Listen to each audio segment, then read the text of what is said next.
미국 캘리포니아에 사는 어떤 사람이 시카고에 휴가차 여행을 좀 하려고 하는데, 사람들의 이야기를 들어보니 시카고에는 눈이 많이 오고 춥다고 하니 시카고로 가는 것을 취소하고 공항에서 저 따뜻한 지방인 저 플로리다의 올랜도로 가는 비행기를 갈아타고 올랜도로 내려갔습니다.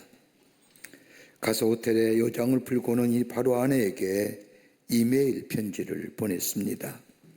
근데 이 사람이 주소를 그만 실수하여 주소를 잘못 써놓는 바람에 아내에게 보내줘야 할 편지가 저 미시간주에 있는 어느 가정에게로 전달이 되었습니다. 그 집이 어떤 집이냐? 바로 전날 남편이 되는 사람이 세상을 떠나 장례식을 치른 집입니다. 이 부인이 슬픔 가운데 있다가 밖에 나갔다 돌아오보니 자신의 메일함에 편지 한 덩이 있다는 것을 발견하고 무심코여로 편지를 읽어보다가 그만 기절하고 말았습니다. 이웃집 사람이 이 집을 위로하러 왔다가 부인이 기절한 모습을 보고 부인을 다시 일으켜 세우고 이유가 뭔고 했더니 이메일이란 사실을 알게 되고 이메일을 들여다보니 이런 사연이 적혀져 있었다고 합니다. 여보, 나 지금 막 도착했어. 여기 참 좋은 곳이요. 당신도 내일 이곳으로 오기를 바라오. 사랑하는 남편으로부터. 우리의 삶, 현재와 영원성으로 가는 인생이 아닐까 생각이 됩니다. 우리는 시간과 날짜 너무 민감하게 느끼며 삽니다. 해가 바뀐다고, 시간이 바뀐다고, 심지어 예배드리는 시간에도 시간에 민감하게 매여 예배드립니다. 조금이라도 설교를 길게라도 하면 연신 시계를 들여다봅니다. 뭘 그리 바쁜지 축도하기도 전에 나갑니다. 우리의 삶이 왜 이렇게 조급함이 시간에 대하여 민감하며 하게 방언하며 살아가는지, 그러다 보니까 우리의 삶의 여유가 사라졌음을 보게 됩니다. 실존주의 신학자이며 철학자인 폴 틸리라고 하는 사람은 시간에 대해서 이렇게 정의합니다. 시간이 뭐냐? 첫째는 시간은 모든 것을 소멸케 한다는 겁니다. 시간은 모든 것을 변화시킵니다. 모든 것을 없애버리기도 하고 모든 것을 파괴해버립니다. 한번 생각해 보십시오. 시간 앞에 남아나는 것이 있을까요? 우리의 육체도, 우리의 가진 건강도, 우리의 지위도, 그렇게 따라다녔던 명예도 시간과 함께 소멸돼 갑니다. 그렇게 시간은 소멸하는 힘이 있습니다. 모든 것을 변화시키고 소멸시킵니다. 그러기에 무서운 힘입니다. 또 하나 시간은 그 속에 영원성이 있다는 겁니다. 지속하는 영원성입니다. 우리가 단지 시간을 과거, 현재, 미래라고 우리가 구분되어 얘기하지만 과거, 현재, 미래는 한 직선상에 있는 겁니다. 그 시간은 어디를 향해요? 영혼을 향해 갑니다. 여러분, 우리가 말하는 과거는 언젠가는 현재였습니다. 우리가 과거라고 말하는 것은 지금은 과거지만 그때는 현재였지요. 오늘 지금 현재를 살지만 내일 지나면, 내일이 오면 오늘은 과거가 됩니다. 불확실한 미래라지만 우리의 시간은 미래를 향하여 나아갑니다. 또 하나 시간의 특성이 있다고 한다면 알 수 없는 감추어진 미래를 향하고 있다는 겁니다. 우리가 모를 뿐이지 미래는 확실합니다. 확실하게 다가올 미래를 향하여 우리의 시간이 가고 있다는 겁니다. 거기에 의미가 있고 거기에 목적이 있고 거기에 목표가 있습니다. 시간은 바로 그런 겁니다. 소멸시키고 영원성을 지향하고 더 나아가 감추어진 미래를 향하여 있다고 말합니다. 그런데 오늘 본문의 말씀을 보십시오. 오늘 본문의 말씀은 이러한 통상적인 시간의 개념을 넘어서서 구체적이고도 실증적인 그리스도인의 시간 개념에 대해서 우리에게 말씀합니다. 겉사람은 낡아지나, 통상적인 시간의 개념입니다. 우리의 속사람은 날로 새롭도다. 여러분, 시간이 지나면 지날수록 우리의 겉사람은 낡아져 먼저 갑니다. 건강도 지위도 그 밖에 내가 가지고 있는 것들로부터 멀어져 가게 합니다. 여기까지는 일반적이고 통상적인 시간의 개념입니다만은 그래서 겉사람은 낡아져가지만은 이것을 끝나는 것이 아니라 그리스도 안에서의 새로운 생명을 가진 사람은 우리의 속사람은 날로 새로워져 간다는 겁니다. 여기서 속사람이라는 것은 다름이 아니라 생명을 담고 있다는 겁니다. 다른 말로 표현하자면 우리의 생명은 후패하거나 우리의 또 다른 생명은 날로 새롭도다라는 겁니다. 그렇게 본다면 생명은 다분히 이중적입니다. 후패하는 것과 새로워지는 것이 동시에 이루어지는 겁니다. 문제는 우리가 어느 쪽에 마음을 두고 사느냐에 따라서 우리의 삶의 질이 달라집니다. 여러분, 그리스도의 삶이는 어제보다 오늘보다는 다가오는 내일이 더 새로워지는 삶일진데, 그래서 일생유생이라고, 우리는 어떻게 날로 새로워지는 삶, 바울이 얘기한 것처럼 우리의 겉사람은 날로 후패하거나 우리의 속사람은 날로 새로워지는 새로운 인생으로 살아가는 삶의 모습은 어떤 것일까요? 오늘 우리 2025년 안에 우리 모든 광림의 권속들이 매일매일 새로움을 경험하며 그 안에서 하나님의 축복을 누리며 하나님의 놀라운 사랑을 경험하는 그 모든 우리 사랑하는 광림의 권속이 되시기를 먼저 주의 이름으로 축원합니다. 어떻게 할까요?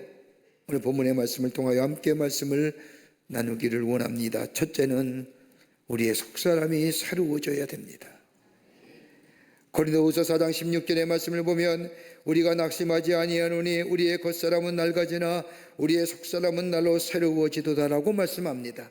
바울이 여기서 말하는 겉사람이란 말은 고린도후서 4장 7절에 나오는 저 앞에 나오는 질그릇이나 10절에 나오는 몸이나 11절에 나오는 죽을 육체와 같은 맥락입니다.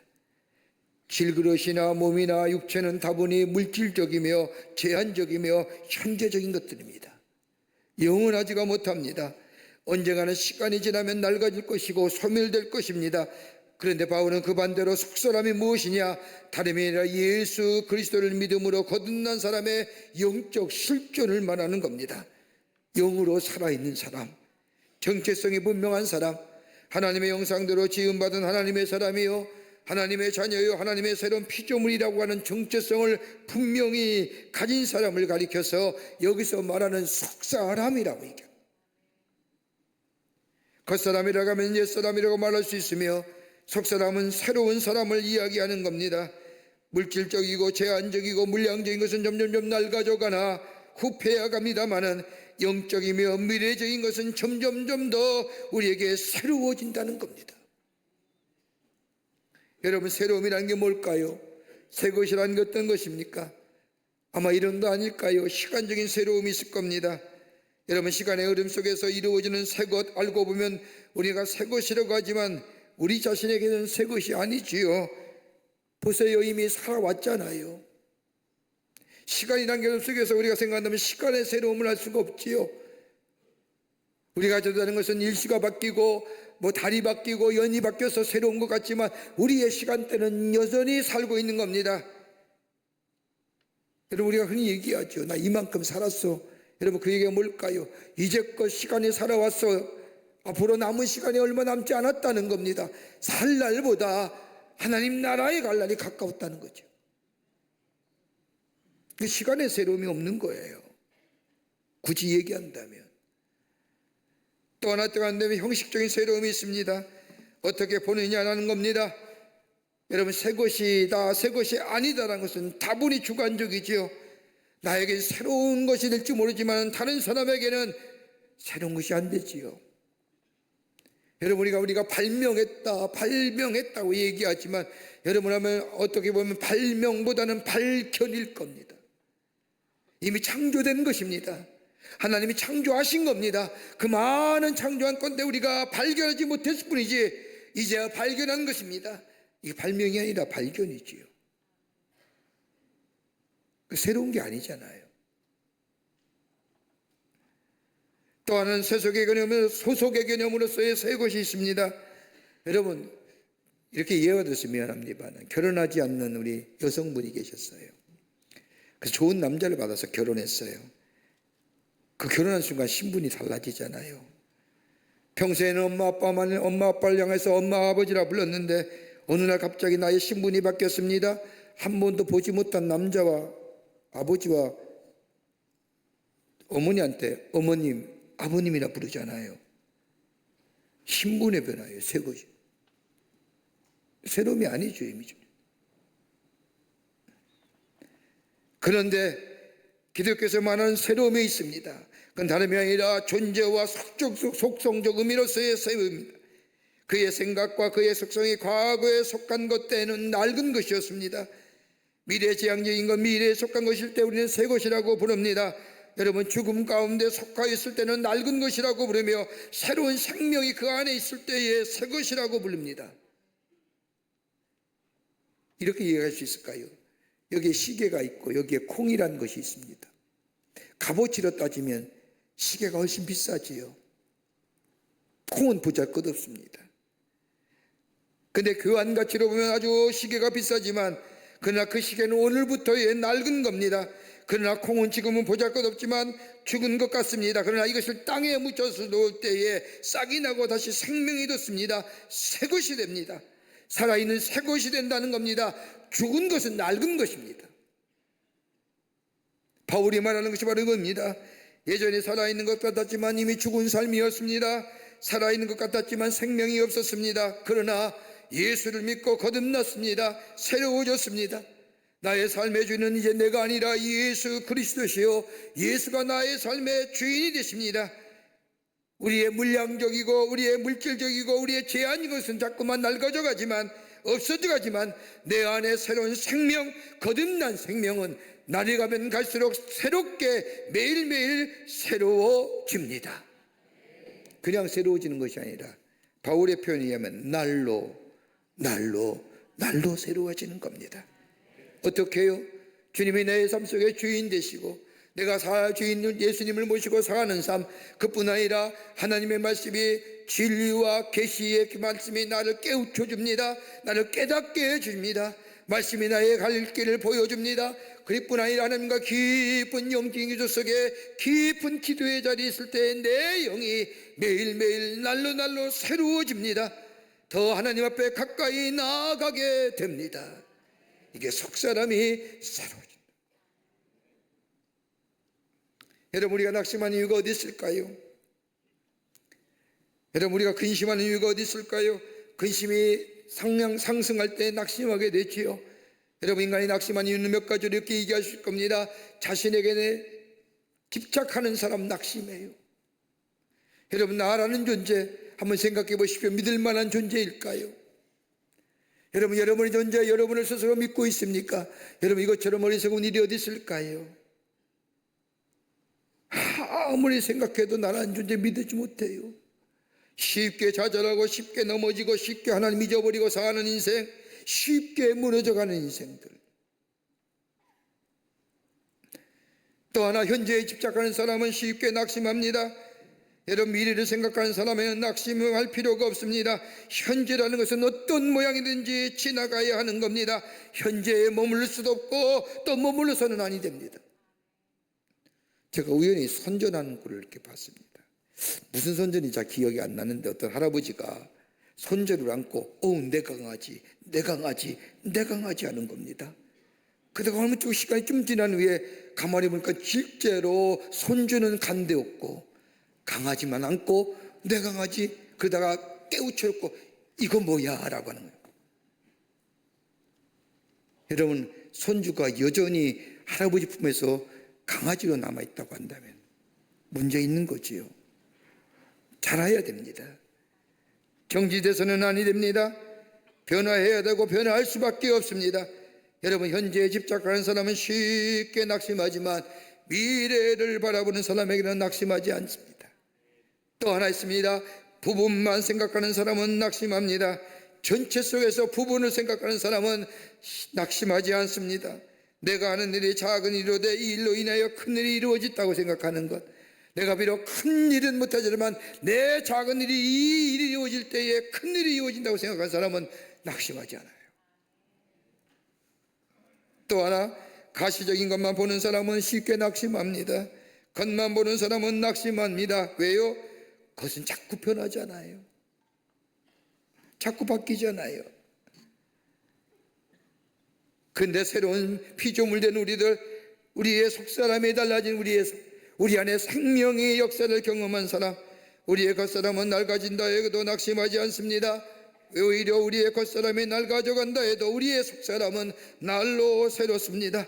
다가올 하나님의 나라의 영광을 생각하니 저 옛사람의 모습들 물질적이고 물량적이고 제한적인 것에 마음 두지 않습니다. 하나님과 깊은 영적인 교제가 있습니다. 깊은 기도의 자리에 들어갑니다. 하나님의 말씀을 상고합니다. 말씀을 듣고 내 삶 속에 생활하여 실천합니다. 그 말씀과 기도의 자리에 내 속사람의 생명이 날로 날로 새로워지는 역사를 경험하게 됩니다. 이것이 새롭다는 겁니다. 이게 새로워지는 겁니다.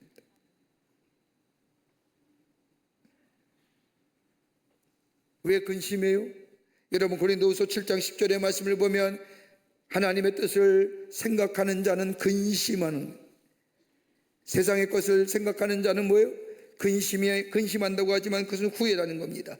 고린도후서 7장 10절의 말씀을 보면 하나님의 뜻대로 하는 근심은 후회할 것이 없는 구원에 이르게 하는 회개를 이루는 것이요 저 세상의 근심은 사망에 이르는 것이라고. 여러분 하나님의 뜻을 때로 하는 근심이 어떤 걸까요? 우리 하나님은 선하신 하나님이요, 우리 하나님은 거룩하신 하나님이요, 우리 하나님은 의로우신 하나님이요. 그 하나님의 뜻을 생각하는 자 뭘까요? 내 마음에 근심이 있을 거 아니에요. 내가 하나님의 거룩한 뜻, 하나님의 의로우심, 하나님의 좋으심, 선하심, 이거 내 삶 속에 이루어지기에 나를 불러주셨는데 이것에 대하여 근심하는 자는 뭐예요? 나로 하여금 저 후회할 것이 없는 구원에 이르는 길, 이게 바로 속사람이 매일매일 새로워지는 역사입니다. 세상에 가는 건 뭘 의심해요? 먹고 사는 거 아닙니까? 먹고 사는 문제 아닙니까? 세상 의심들. 여기에 예외 있는 거 있을까요? 뭐 어떻고 저쩌고 해도 다 먹고 사는 문제예요. 근데 우리 주님만 말씀하지 않습니까? 무엇을 먹을까 무엇을 입을까 염려하지 말라라고 얘기하시면서 주님이 더 나아가 마태복음 6장 27절의 말씀에 너희가 누가 염려함으로 그 길을 한 자라도 하시군요. 여러분 속사람이 살아있는 자, 생명의 역사를 경험한 자는요 하나님의 뜻대로 하는 것에 근심, 멀어져가는 세상의 것들, 후패해가는 것들에 대한 관심이 아니라 내 속사람, 내 심령이 새로운 생명의 역사를 이루기 위해서 내 삶 속에 하나님의 뜻 생각하는, 여기에 우리의 생명이, 우리의 속사람의 생명력이 움직이며 우리의 삶을 이끌어가는 능력 있는 하나님의 사람으로 살아가게 하시는 줄 믿습니다. 두 번째는 다가올 영광을 바라보라는 겁니다. 우리의 속사람의 새로움은 다가올 영광을 바라보는 겁니다. 17절의 말씀을 보면 우리가 잠시 받는 환난에 경한 것이 지극히 크고 영원한 영광에 중한 것을 우리에게 이루게 함이라고 말씀합니다. 여러분 우리가 당하는 환난은 경한 것이랍니다. 잠시 지나갈 것이라는 겁니다.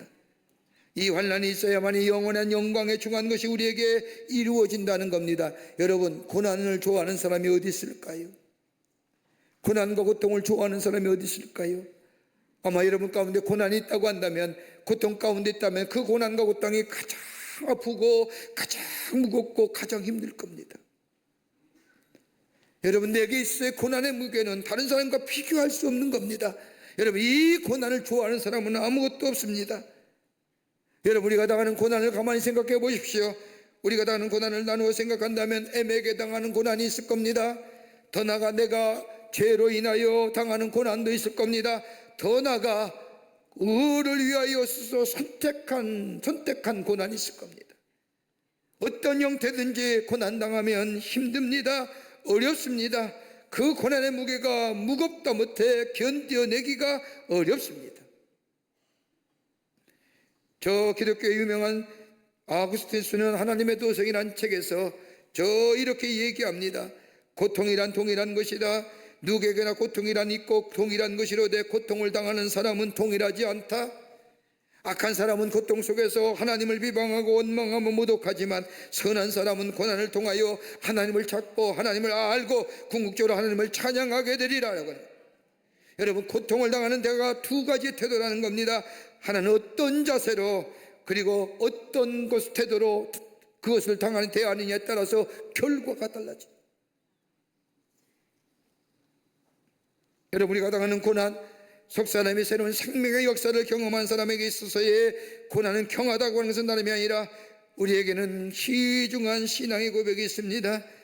고난당하는 것은 다름이 아니라 하나님이 우리에게 주시는 하나님의 은사요, 능력이요, 그 안에 지혜와 사랑이 있고 그 안에 축복이 있고, 하나님의 능력이 없어서 나에게 고난을 주시는 것이 아니라 하나님이 나를 버리셨기에 내가 고난당하는 것이 아니라 하나님이 내게 주신 고난은 다름이 아니라 의미가 있고 그 고난은 언젠가는 끝을 낼 것이고 그 결과는 해피엔딩으로 끝날 수 있다는 것이기에 환난은 뭐예요?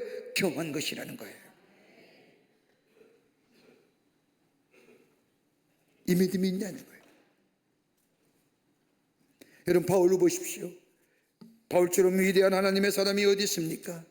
새로운 선교회장을 연 사람이라도 가온이 아니고 기독교 신앙을 정립했다고 해서 가온이 아닌 사람입니다. 그런데 이 사람이 뭐예요? 바울에게 남모르는 고통이 있잖아요.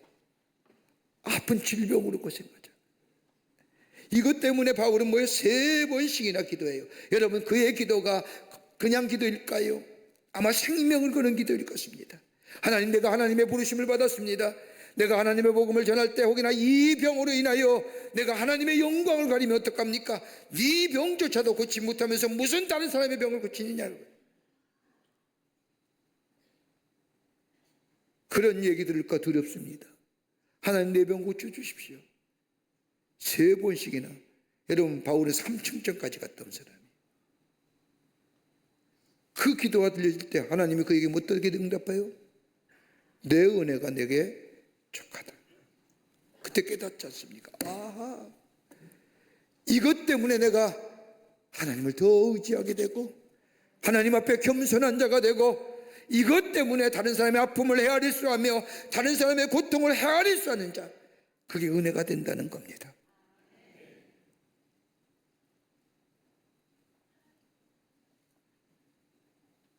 고난을 통하여 하나님께 더 가까이 나아가게 하신다는 겁니다.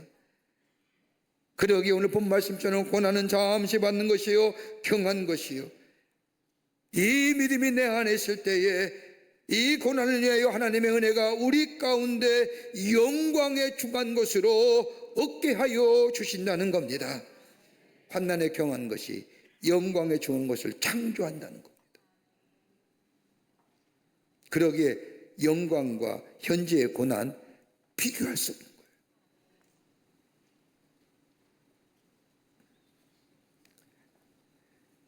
다가올 하나님의 나라, 다가올 저 영광을 바라보며 지금의 고난을 주의 은혜 안에서 하나님의 인도하심 따라 그것을 이겨넘는 때에 우리 안에 영광의 놀라운 은혜가 임하는, 우리의 속사람이 매일매일 새롭게 되는 역사를 경험하는 하나님의 사람으로 살아가게 될 줄 믿습니다. 끝으로 하나님의 나라를 누리며 살아가라는 겁니다. 하나님의 나라를 누리며 살아가라는. 오늘 18절의 말씀을 보십시오. 우리가 주목하는 것은 보이는 것이 아니요 보이지 않는 것이니 보이는 것은 잠깐이요 보이지 않는 것은 영원함이니라. 여기서 주목한다고 하는 것은 다른 표현으로 말하면 돌아본다는 얘기요, 돌아본다는 그 원뜻은 소망한다는 겁니다. 바라본다는. 여러분, 그리스도인의 소망이 무엇일까요?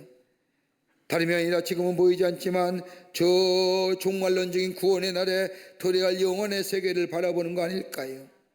누구든지 저를 믿는 자마다 멸망치 않고 영생을 얻게 아니라 영원한 생명을 얻어 저 하나님의 나라에 가 하나님과 함께 거하는 삶. 예수 믿으면 이게 구원이요, 예수님 믿으면 우리에게 주시는 약속입니다.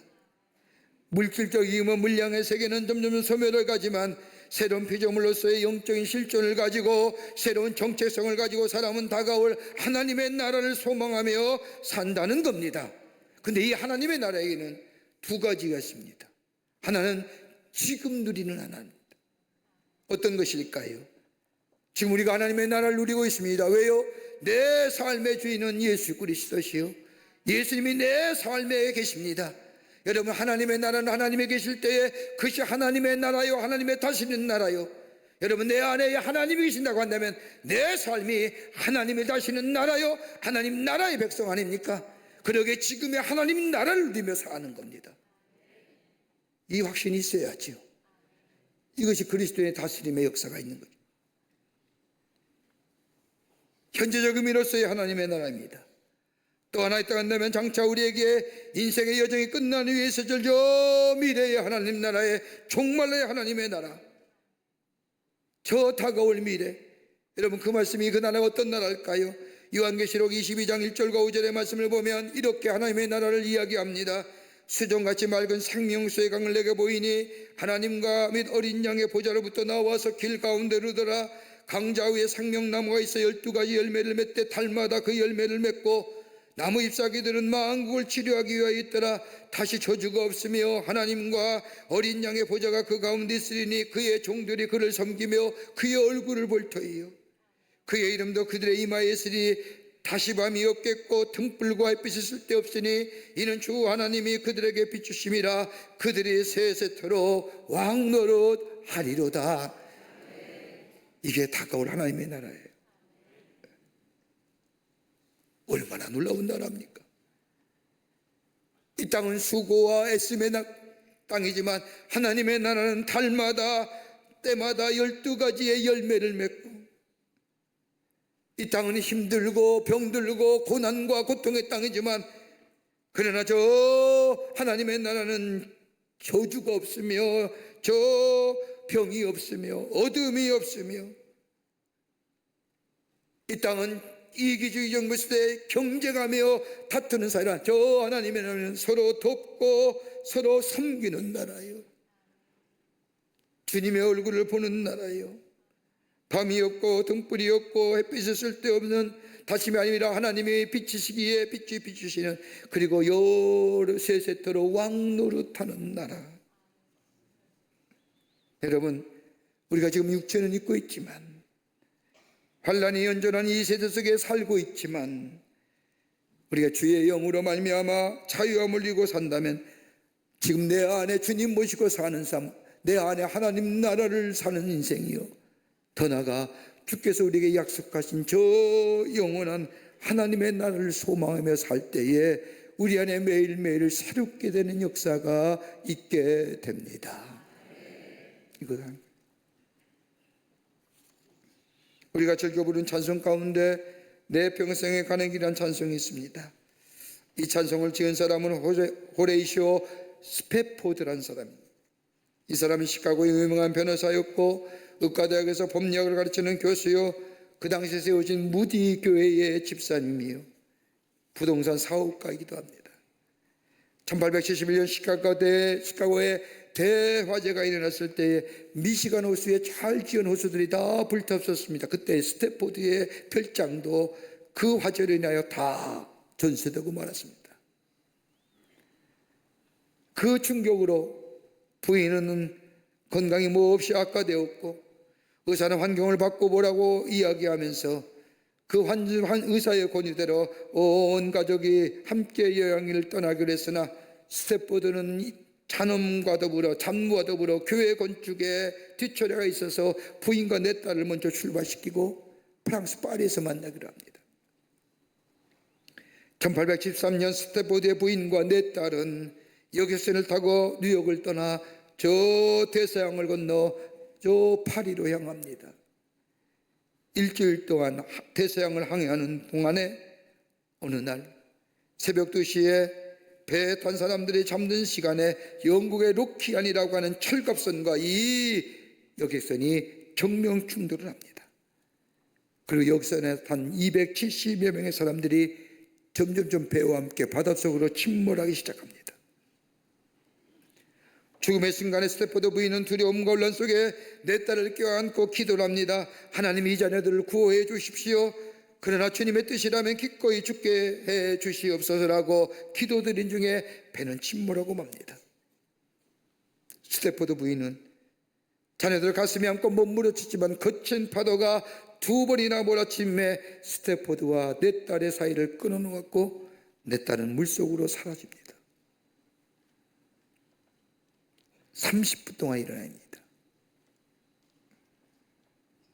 그리고 부인만 삽니다. 9일이 지난 후 스태포드 부인은 영국 레일지에 도착하여 뉴욕에 있는 남편에게 전보를 칩니다. 딱 한 문장, 혼자만 살았어. 내 딸이 이렇다는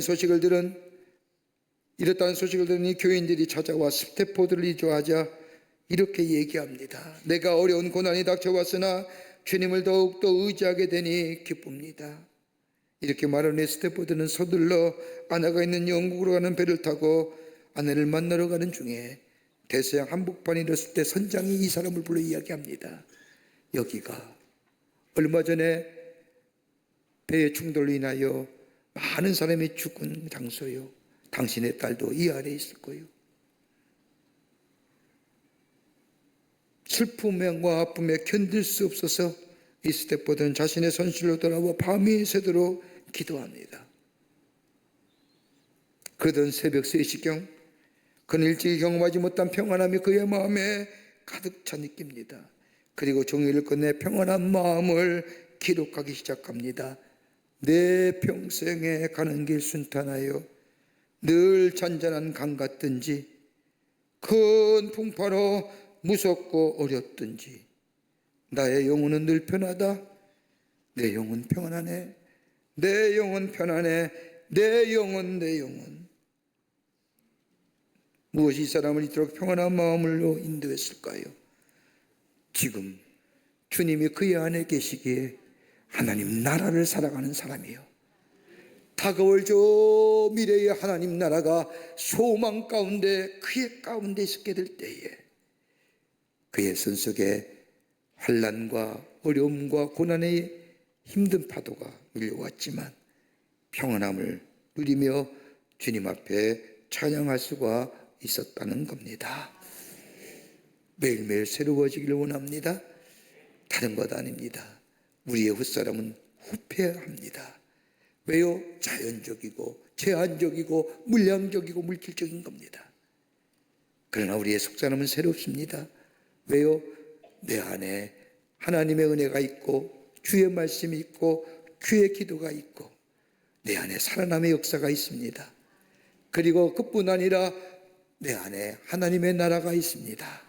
내 안에 우리 주님이 나와 함께 주십니다. 그리고 저 영원함을 바라보는 삶, 여기에 우리의 속사람이 날로 새로워져 힘있고 능력 있는 사람으로 이 땅에 하나님의 사람으로 살아가는 놀라운 은혜가 우리 가운데 있게 될 줄 믿습니다. 이 은혜로 이 능력으로 우리 안에도 힘찬 걸음 내드시는 여러분과 저와 되시기를 주의 이름으로 축원합니다. 하나님 감사합니다. 저희들 주께서 사랑해 주셔서 하나님의 자녀 삼으심에 감사합니다. 우리에게 하나님 나라를 허락해 주시고 영원한 소망을 허락해 주심에 감사합니다. 주의 은혜가 임하게 해주셔서 하나님의 말씀과 기도가 우리 가운데 늘 넘쳐나게 하여 주셔서 그로 인하여 새로운 생명의 역사를 경험하는 저희가 되게 하여 주시고 우리의 속사람은 점점점 후패해 갈지라도 우리의 속사람이 날로 새로워질 뿐만 아니라 내 안에 계시는 주님과 함께 하나님 나라를 살아가며 다가올 저 미래의 하나님 나라의 소망을 바라며 사는 저희들을 새로운 생명의 역사를 경험하는 삶으로 삼아 주시옵소서. 감사드리오며 예수님의 이름으로 기도하옵나이다. 아멘. 지금은 우리 주 예수 그리스도의 크신 은혜와 하나님 아버지의 한량 없으신 사랑하심과 성령님의 인도하심과 교제하심과 교통하심이 거룩한 주의 날 주의 전을 나와 마음과 정성을 모아 예배하며 주신 말씀 마음에 새기고 우리의 속사람이 날로 새로워지며 주의 놀라운 역사 안에서 하나님의 사람으로 힘찬 걸음을 내딛기로 새롭게 결단하고 저 세상을 향하여 걸음 옮긴 우리 모든 광림의 권속들과 영상을 통하여 예배에 참여한 당신의 거룩한 백성들 위해 주께서 지금으로부터 영원토록 함께 하시기를 간절히 축원하옵나이다. 아멘.